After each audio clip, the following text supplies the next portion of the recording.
Listening to survivors' voices is very important. A few things come to mind on how we can best do that. First of all, to remember that people with these kinds of experiences may be in the room and that it may not be a safe place for them to talk about their experiences. So by saying no one's in the room who's had these experiences, we may be erasing survivors' voices. It's just something to be aware of. Another thing would be informed consent. Many people that I've known haven't understand the full reach of the internet or how long stories may live that are printed in the newspaper. So informed consent is really important for people to understand the full reach of a story that may be written about them.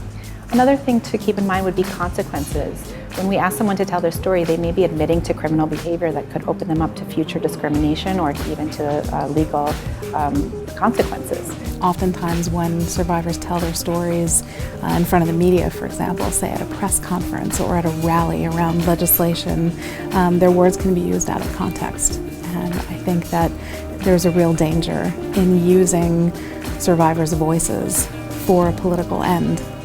The best way to support survivors is to ask them first and foremost what their needs are and how we can support them.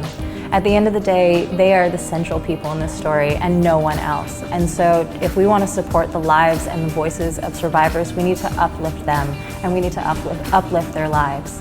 The experience of being trafficked for many people doesn't define who they are. Survivors are family members, mothers, daughters, professionals, students, artists. I've learned everything from survivors, from tactics to deal with stress, which they're very good at, how to build resilience, how to teach others to build resilience. I learned from clients what Broadway plays to go to and places to go to eat, because they're people just like all the rest of us, and the trafficking experience doesn't completely define them.